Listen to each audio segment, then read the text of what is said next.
Assalamualaikum warahmatullahi wabarakatuh. Bagaimana kabarnya?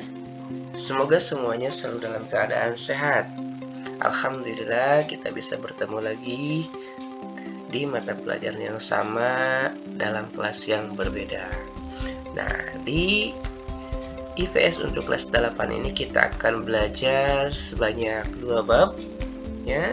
Tentunya kita bagi lagi menjadi 2 guru mata pelajaran.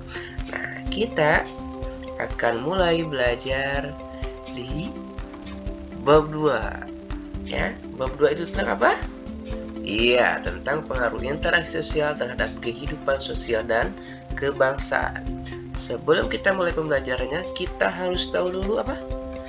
Tujuan dari pembelajaran. Apa saja tujuan pembelajarannya? Pertama, kita dapat menjelaskan pengaruh interaksi sosial atau mobilitas sosial terhadap kehidupan sosial budaya. Yang kedua, dapat mendeskripsikan pluralitas agama, budaya, suku bangsa, pekerjaan, masyarakat Indonesia. Yang ketiga, dapat menjelaskan konsep, konflik, dan integrasi. Mari kita mulai. Yang pertama tentang mobilitas sosial. Ada yang tahu apa itu mobilitas sosial? Kita coba bahas. Pengertian mobilitas. Mobilitas berasal dari bahasa Latin mobilis yang berarti mudah dipindahkan atau banyak bergerak dari satu tempat ke tempat yang lain. Kata sosial yang ada pada istilah tersebut mengandung makna gerak yang melibatkan seseorang atau sekelompok warga dalam kelompok sosial. Lebih jelasnya, mobilitas sosial adalah perpindahan status sosial yang dimiliki seseorang atau kelompok ke status yang lain dalam masyarakat. Hasil perpindahan status sosialnya bisa menjadi lebih tinggi, lebih rendah, bahkan tetap atau sederajat. Di LKS tentunya banyak ya pengertian mobilitas menurut para ahli. Nah, kenapa hasil perpindahan statusnya berbeda-beda? Ada yang tahu? Nah, sebab mobilitas sosial terbagi menjadi beberapa bentuk. Terjadinya bentuk-bentuk ini tidak terlepas dari adanya faktor pendorong dan penghambat yang perlu kita ketahui.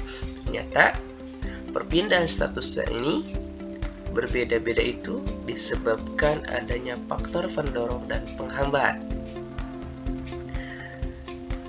Lalu, apa saja bentuk dan faktor mobilitas sosial itu? Ada yang tahu? Mari kita bahas. Pembagian bentuk mobilitas sosial didasarkan pada berpengaruh tidaknya hasil perpindahan status sosial yang dialami dengan derajat sosial yang dimiliki. Secara umum, bentuk mobilitas sosial terbagi menjadi 2. Ada yang tahu apa sajakah itu? Yang pertama, mobilitas sosial vertikal. Ya, apa itu mobilitas sosial vertikal? Adalah perpindahan status sosial yang dimiliki seseorang atau kelompok ke status sosial lain yang tidak sederajat dari sebelumnya. Ya, ini lihat ada pengertiannya. Yang tidak sederajat dari sebelumnya. Itu vertikal ya. Jadi ada kata kuncinya yaitu tidak sederajat. Nah, mobilitas vertikal ini dapat dibedakan menjadi 2 bentuk. Apa saja itu? Yang pertama, mobilitas sosial vertikal ke atas. Yang kedua, mobilitas sosial vertikal ke bawah. Maksudnya, perpindahan status sosial yang terjadi bisa menjadi lebih tinggi atau naik, ataupun bisa menjadi lebih rendah atau turun. Ada contoh mobilitas sosial vertikal naik. Yang pertama, seseorang dipromosikan dari kasir menjadi manajer. Status sosialnya naik tentunya. Dari tadinya kasir menjadi seorang manajer di sebuah toko. Ya, jadi naik statusnya. Yang kedua, guru honorer menjadi pegawai negeri sipil. Dari tadinya sebagai karyawan honorer, ya, diangkat menjadi pegawai negeri sipil atau PNS. Yang ketiga, seorang gubernur maju dalam pilpres dan terpilih menjadi seorang presiden. Vertikal naik, kedudukan menjadi lebih tinggi. Keempat, orang tua yang hanya lulusan sekolah dasar berhasil menyekolahkan anaknya hingga lulus kuliah S2. Ini termasuk ke dalam mobilitas sosial intergenerasi, tapi statusnya vertikal naik. Yang kelima, pedagang bakso keliling membuka restoran bakso. Dari tadinya berkeliling menjadi mempunyai restoran bakso. Tentunya vertikalnya naik, statusnya menjadi lebih tinggi. Ada contoh mobilitas sosial vertikal turun. Apa sajakah itu? Pertama, prajurit TNI mengalami penurunan pangkat karena melanggar peraturan yang telah ditetapkan. Ya, penurunan pangkat. Ya, ini penurunan pangkat. Ingat, jadi mengalami penurunan. Ya, status sosialnya menjadi lebih rendah. Seorang mahasiswa dikeluarkan dari kampus atau drop out. Yang ketiga, wirausaha bangkrut dan menutup toko. Dari tadinya punya toko, sekarang bangkrut, itu jadi turun. Ya, status sosialnya menjadi lebih rendah. Konsepnya seperti ini. Ya, kita lihat ada yang menjadi tinggi status sosialnya, ada yang tetap berada di atas, dan ada yang terjatuh atau status sosialnya menjadi lebih rendah. Ada latihan. Untuk pertemuan sekarang ternyata ada latihan.